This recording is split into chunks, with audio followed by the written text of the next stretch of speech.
Hi friends, இன்றைக்கி நாம் யூஸ்ஃபுல்லான டிப்ஸ் நிறைய பார்க்கலாம். நம்ம கிச்சன் வேலைகளை ரொம்ப ரொம்ப எளிமையாக முடிக்கிறதுக்கு நிறைய டிப்ஸ் பார்க்கலாம். அதுவும் மட்டும் இல்லாமல் அன்றாட வாழ்க்கையில் யூஸ்ஃபுல்லாக இருக்கக்கூடிய நிறைய கிச்சன் டிப்ஸும் பார்க்கலாம். வாங்க நம்ம வீடியோக்குள்ளே போகலாம். இப்போ நாம் பார்த்துட்டு இருக்கிறது ஒரு வாரம் பழசான பழைய இஞ்சிங்க. இந்த மாதிரி நம்ம இஞ்சி ஃப்ரிட்ஜில் வச்சுருக்கும் போது ஒரே வாரத்தில் இந்த மாதிரி நல்லா வாடி போயிடும். பாருங்க எப்படி வாடி போயிருக்குதுன்னு. நம்ம பார்க்குறதுக்கு அப்படியே சுக்கு மாதிரியே இருக்குது. இப்போ நான் கொஞ்சம் புதுசாக இஞ்சி வாங்கி வச்சுருக்கிறேன். இது பார்த்திங்கன்னா நல்லா வாஷ் பண்ணிவிட்டு அதில் இருக்கிற தண்ணி எல்லாம் நல்லா காய வச்சதுக்கப்புறமா எடுத்து வச்சுருக்கிறேன். இப்போ நாம் ஒரு பாட்டில் அல்லது ஒரு பாக்ஸ் எடுத்துக்கலாம். நம்ம நல்லா கழுவி காய வச்ச இஞ்சியை அதில் போட்டு வச்சுக்கலாங்க. பாருங்கள், நான் வந்து எல்லாத்தையுமே அதில் போட்டு வச்சுக்கிட்டேன். நாம் ஃப்ரிட்ஜில் இஞ்சி வச்சுருக்கும் போது ஒரே வாரத்திலேயே நல்லா வாடி நல்லா காஞ்சு போயிடும். ஆனால் இந்த மாதிரி வச்சோம் அப்படின்னா ஒரு மாதம் ஆனால் கூட இஞ்சி அதோட ஃப்ரெஷ்னஸ் அப்படியே இருக்கும்.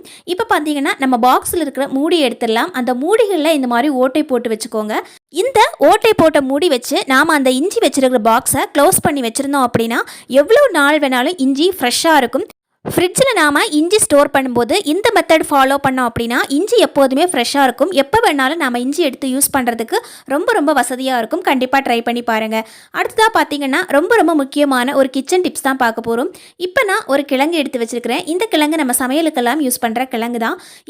இந்த கிழங்கை நம்ம டைரெக்டாக அப்படியே கட் பண்ணும்போது நம்ம கையில் அப்படியே சொரிச்சல் மாதிரியும் ஊறல் மாதிரியும் வந்துடும். ஸோ நம்ம என்ன பண்ணலாம் அப்படின்னா இந்த கிழங்கு கட் பண்ணுறதுக்கு முன்னாடியே கையில் கொஞ்சமாக தேங்காய் எண்ணெய் அல்லது நம்ம சமையலுக்காக யூஸ் பண்ணுற எண்ணெய் இந்த மாதிரி நல்லா அப்ளை பண்ணிவிட்டு அதுக்கப்புறமா நாம் இந்த கிழங்கை கட் பண்ணோம் அப்படின்னா கையில் நமக்கு சொரிச்சல் மாதிரி வராது.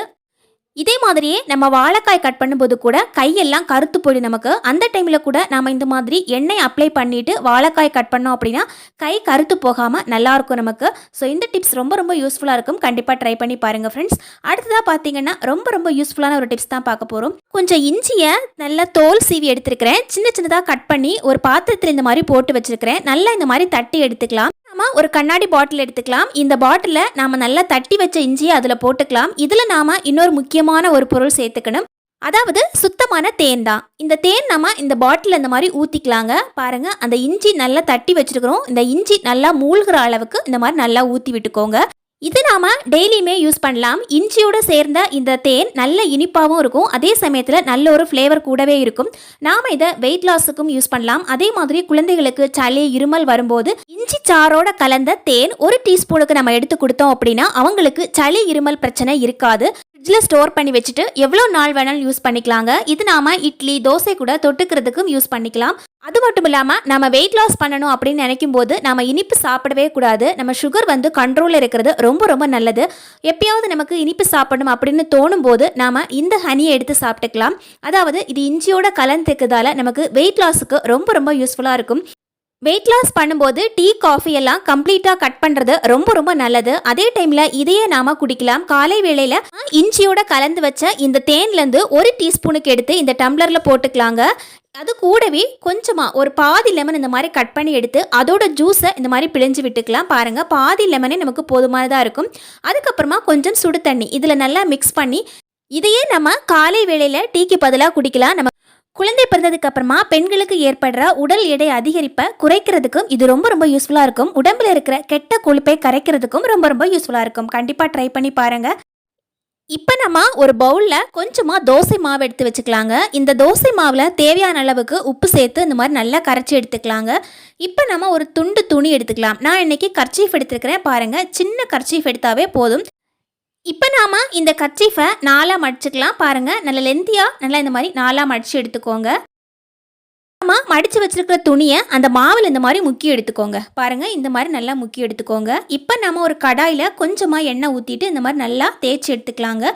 இப்போ நம்ம மாவில் முக்கி எடுத்த துணியை அதில் இந்த மாதிரி தேய்ச்சிக்கோங்க. பாருங்கள், இந்த மாதிரி நல்லா கிராஸாக தேய்ச்சி எடுத்துக்கணும். அப்போ தான் நமக்கு நல்ல மெலிசாக கிடைக்கும். இப்போ பாருங்கள், இந்த மாதிரி நல்லா கிராஸாக தேய்ச்சி எடுத்துக்கலாம். லைட்டாக இதை வேக விட்டுக்கலாம். நல்ல டேஸ்ட் வேணுங்கிறதுக்காகவும் கொஞ்சம் ஸ்டஃபிங் வச்சா நல்லாயிருக்கும் அப்படிங்கிற காரணத்துக்காகவும் கொஞ்சமாக ஸ்டஃபிங் வச்சுக்கலாம். வேக வச்ச பாசிப்பருப்பு, வெல்லம், தேங்காய் இது மூணையும் மிக்ஸ் பண்ணி வச்சுக்கலாம். அல்லது உங்களுக்கு பிடிச்ச மாதிரி எந்த ஸ்டஃபிங் வைக்கணும்னு ஆசையாக இருக்கோ அந்த ஸ்டஃபிங் கூட நீங்கள் வச்சுக்கலாம். இப்போ நமக்கு மாவு நல்லா வெந்து போயிடுச்சு. அதுக்கப்புறமா நாம் இந்த மாதிரி மடித்து எடுத்துக்கலாம். பாருங்கள், இதை நாம் மடித்து ஒரு ஸ்நாக்ஸாக குழந்தைங்களுக்கு கொடுக்கலாம். உள்ள ஸ்டஃபிங் வச்சோ நம்ம சாப்பிடும்போது டேஸ்டியாக இருக்கும் நமக்கு. அதே சமயத்தில் ஒரு சிம்பிளான ஸ்நாக்ஸ் குழந்தைங்களுக்கு செஞ்சு கொடுத்த மாதிரியும் இருக்கும். அடுத்தா பார்த்தீங்கன்னா ரொம்ப ரொம்ப யூஸ்ஃபுல்லான ஒரு டிப்ஸ் தான் பார்க்க போகிறோம். நம்ம எல்லார் வீட்லேயுமே நம்ம குக்கர் யூஸ் பண்ணுவோம். இதில் வர முக்கியமான ஒரு பிரச்சனை தான் கேஸ்கட். இந்த கேஸ்கட் நம்ம எவ்வளோ மாற்றி மாற்றி யூஸ் பண்ணாலும் சரி, திரும்ப திரும்ப இந்த பிரச்சனை வந்துக்கிட்டே இருக்கும். கேஸ்கட் நமக்கு சரியாக ஒர்க் ஆகாமல் இருந்தது அப்படின்னா நமக்கு குக்கர்லேருந்து சரியாக விசில் வராது. அதே மாதிரி தண்ணியும் வழிஞ்சிக்கிட்டே இருக்கும். இப்போ நாம் ஒரு பாத்திரத்தில் கொஞ்சமாக தண்ணி எடுத்துக்கலாம். சம்டைம்ஸ் நம்ம ரொம்ப எமர்ஜென்சியாக சமையல் பண்ணிகிட்டு இருப்போம். அந்த டைமில் நமக்கு ரொம்ப மக்கர் பண்ணும், குக்கர்லேருந்து விசில் வரவே வராது.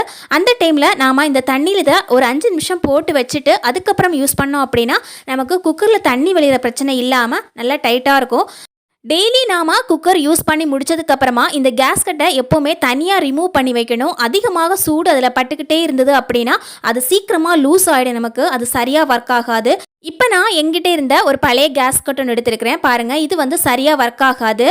இப்போ நான் வந்து இதை 2ஆக கட் பண்ணி எடுத்துக்கிறேன் பாருங்கள். ஒரு கத்தி வச்சு இந்த மாதிரி கட் பண்ணோம் அப்படின்னா ரொம்ப ஈஸியாக நமக்கு கட் ஆகிடும்.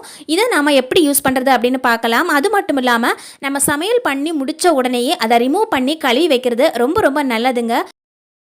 நாம் கொஞ்சமாக வேஸ்லின் எடுத்துக்கலாம் பாருங்கள். இந்த மாதிரி வேஸ்லின் 10 ரூபாய் தான். நமக்கு டெய்லி லைஃப்பில் ரொம்ப ரொம்ப யூஸ்ஃபுல்லாக இருக்கும். என்கிட்ட இருக்கிற ஒரு ஹேண்ட்பேக் எடுத்துருக்கிறேன். இந்த ஹேண்ட்பேக் பார்த்தீங்கன்னா நான் ரெகுலராக யூஸ் பண்ணுறதில்ல, எப்பயாவது ஒரு நாள் தான் நம்ம யூஸ் பண்ணுவோம். அந்த மாதிரி நம்ம எப்பயாவது யூஸ் பண்ணும்போது அதில் இருக்கிற ஜிப்பு வந்து சரியாக ஒர்க் ஆகாமல் இருக்கும். அது மட்டும் இல்லாமல் இது பார்க்குறதுக்கும் ரொம்ப டல் ஆகிட்டே இருக்கும் நாள் போக போக.